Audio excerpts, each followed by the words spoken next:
Bhajpa RSS से जुड़ा हुआ ये बजरंग दल ये बात बोल रहा है तो देश में उसी सांप्रदायिक विद्वेष की राजनीति को कैसे वो संगठित करे, इसी के लिए बात बोल रहा है। सरकार को ही देखना है कि वो इस देश में खुलेआम क्या इसी तरह के हैट्रेड की पॉलिटिक्स को बढ़ने देंगे या उस पर नियंत्रित करेंगे, संविधान सम्मत वो कार्रवाई करेंगे।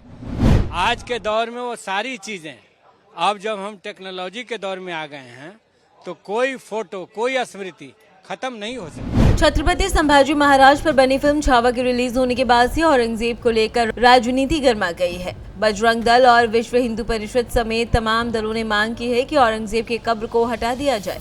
इतना ही नहीं, बजरंग दल ने यहां तक कहा कि अगर सरकार औरंगजेब की कब्र को नहीं हटाती तो औरंगजेब की कब्र का वही हश्र होगा जो बाबरी मस्जिद का हुआ था। बजरंग दल की इस चेतावनी के बाद पुलिस अलर्ट हो गई है। मकबरे से बाहर भारी फोर्स तैनात की गई है। पुलिस को डर है कि अगर भीड़ औरंगजेब के मकबरे तक पहुंच गई तो हालात बिगड़ सकते हैं। आपको बता दें कि पुलिस प्रशासन ने मकबरे के लिए सीधी एंट्री पर भी रोक लगा दी है और इस मुद्दे पर भारत एक्सप्रेस के संवाददाता रमेश सिंह ने सीपीआई सांसद राजा राम सिंह से बातचीत की। उन्होंने क्या क्या कहा, हम आपको सुनाते हैं। औरंगजेब की मजार को लेकर मुद्दा गर्म हो चुका है। अब बजरंग दल भी इस मुद्दे पे कूद चुका है। बजरंग दल का कहना है कि औरंगजेब की मजार को महाराष्ट्र सरकार हटाए, नहीं तो बाबरी की तरह उसे हम ध्वस्त कर देंगे। सर, ये औरंगजेब का मुद्दा गर्म क्यों होता जा रहा है? देखिए, आरएसएस और बीजेपी के हजार मुंह हैं और वो एक एक मुंह से कुछ कुछ बात अपना बोलती रहती है। मूल मकसद ये होता है कि इस देश में पोलराइजेशन की पॉलिटिक्स कैसे आगे बढ़े, सांप्रदायिक हेट की राजनीति कैसे आगे बढ़े। इसी से उनको अब तक सफलता मिली है और इसी सिलसिले में यह भी है। सिद्धांत तो यह है कि हम जो भी हमारी विरासत है उसको हम सुरक्षित रखें। इतिहास आज का नहीं है, हजारों साल पुराना हमारा इतिहास है, तो हर दौर के चीज़ों को हम सुरक्षित रखें। जो पॉजिटिव्स हैं उनसे भी सबक लें, जो नेगेटिव्स हैं उनसे भी सबक लें।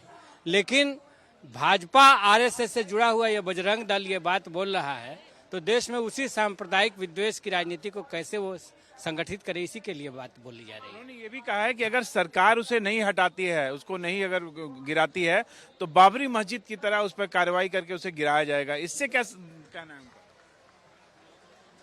ये सरकार को ही देखना है कि वो इस देश में खुलेआम क्या इसी तरह के हैट्रेड की पॉलिटिक्स को बढ़ने देंगे या उस पर नियंत्रित करेंगे, संविधान सम्मत वो कार्रवाई करेंगे। और इसमें सरकार की भी परीक्षा है कि वे क्या करेंगे। पर क्या ऐसे काले सच जो मतलब देश के लिए उन्होंने गलत किया हो, उनको रहना क्या वाजिब है? क्या उन्हें हटा देना सही नहीं है, जिससे कि आने वाली पीढ़ी को एक सबक मिले? इतिहास में कुछ भी मिटाया नहीं जा सकता है। आज के दौर में वो सारी चीज़ें, अब जब हम टेक्नोलॉजी के दौर में आ गए हैं तो कोई फोटो कोई स्मृति खत्म नहीं हो सकती। यही मैं कह रहा हूँ।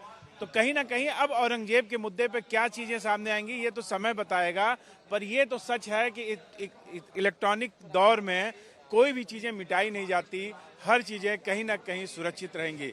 कैमरामैन आलोक के साथ रमेश कुमार सिंह, भारत एक्सप्रेस।